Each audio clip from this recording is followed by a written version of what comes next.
Intereses nacionales número 1 en la administración de Noboa. Diciembre 23 del 2023. El interés nacional debe entenderse en forma genérica como la defensa y promoción de objetivos esenciales de un Estado o de un gobierno, y en este caso de la administración del presidente Noboa, en el área política, económica, social y cultural, para garantizar la supervivencia, seguridad del propio Estado y la defensa de su población, bajo el título de Intereses Nacionales, en formato de preguntas y respuestas en este espacio de los primeros 30 días de gobierno de Noboa y que continuarán en el 2024. Pregunta número 1. ¿Cómo debemos enfrentar los ecuatorianos esta nueva etapa de transición del gobierno de Noboa en sus primeras acciones? Respuesta número 1.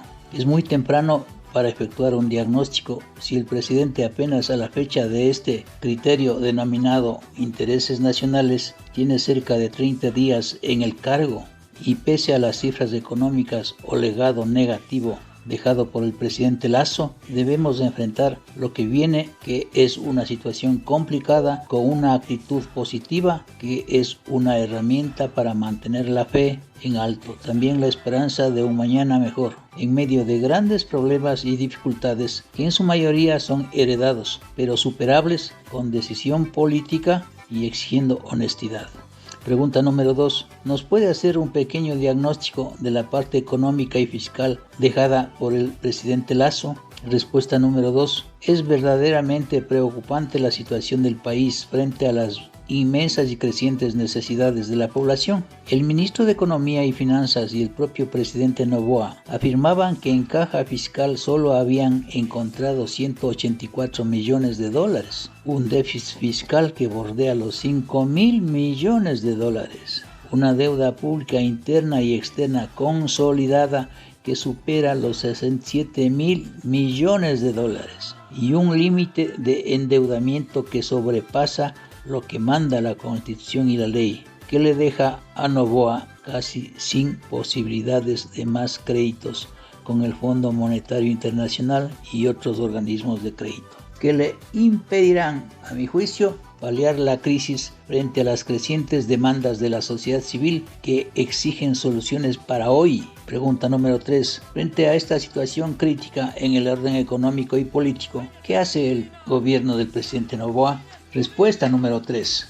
El peor enemigo de Noboa es el tiempo. En apenas un año 6 meses solo dejará sentadas las bases para que el gobierno del 2025 continúe con el proceso de cambio y estabilización económica que, a mi juicio, durará cerca de 10 años. Contestando a su pregunta, la respuesta de Noboa para paliar la crisis empieza con el Plan Fénix en materia de seguridad ciudadana y con la presentación de 2 proyectos de urgencia económica enviados a la Asamblea Nacional para supuestamente generar más recursos y más plazas de empleo. Y también empieza con ciertos errores al designar a su equipo de trabajo tanto en el nivel central como en las gobernaciones, lo que denota que no tiene personal calificado para gerenciar el país. Es decir, no estuvo en su mente llegar tan pronto a Carondelet. Ya entrando en materia, la realidad es muy diferente. Y las 2 leyes enviadas a la Asamblea tienen las mismas recetas fallidas del pasado, de los 3 gobiernos anteriores.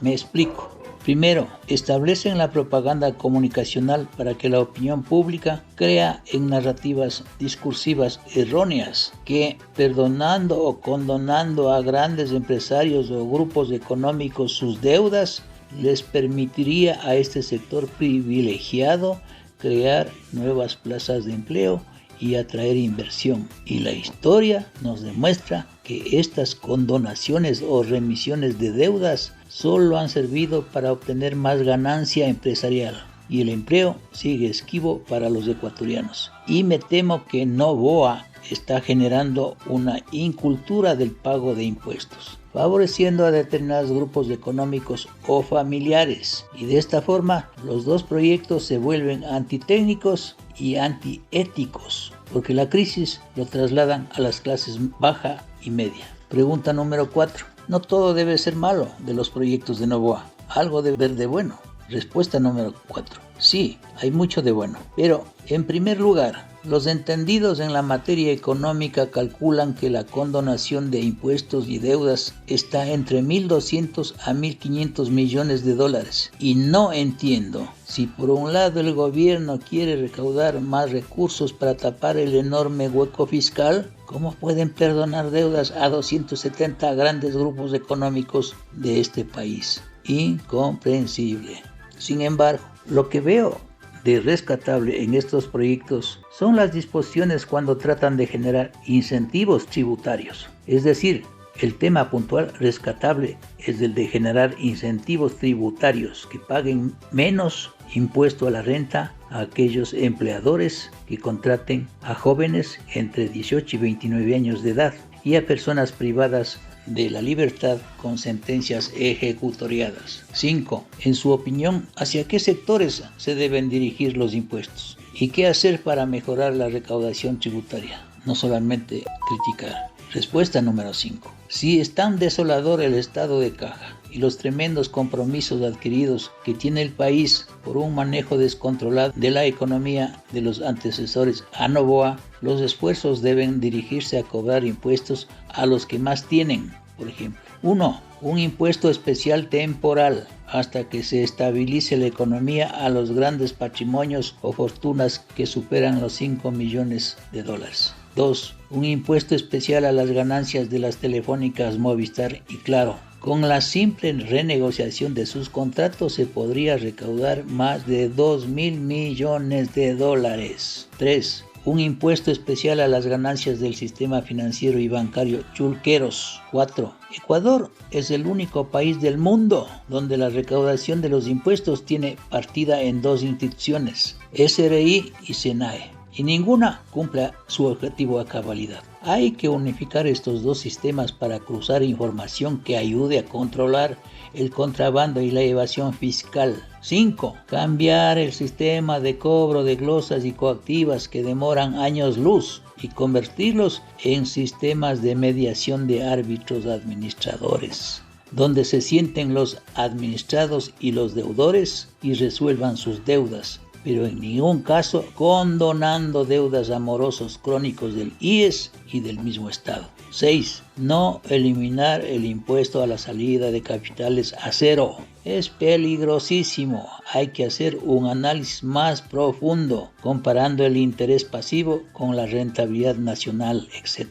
7. Implementar la inteligencia artificial generativa en todos los procesos y etapas de compras públicas, donde está el germen de la corrupción. Y 8. Reformas urgentes a la ley de extinción de dominio que solo persigue a personas y no a las fortunas producto del narcotráfico y narcolavado. En conclusión, el gobierno y el ejecutivo en especial presumo que deben conocer que el 49% de la PEA, o sea, de la población económicamente activa, no está bancarizada y por tanto no factura, no se cobra IVA, no se cobra impuesto a la renta, etc.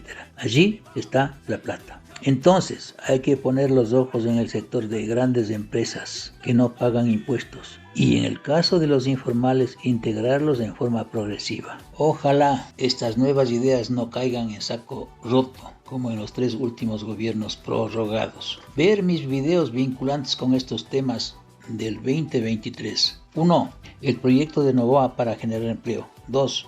¿Qué es el riesgo país y el default de la deuda? 3. La inflación en dolarización. 4. La caja fiscal y el IES al borde del abismo. 5. El mapa político de Noboa y el acuerdo legislativo. 6. El libro de Lasso y los decretos más perniciosos. 7. Lasso se larga a la luz de las velas. 8. Propuestas de consultas populares. 9. El lavado de dinero en Ecuador. 10. Legitimidad de la deuda pública. 11. Libro, política pública, seguridad social y adultos mayores. 12. Con metástasis empieza la purga de la justicia ecuatoriana. Nota importante, con el mismo formato o título de Intereses Nacionales, seguiremos dando nuestra opinión sin sesgos políticos en lo que venga del año 2024.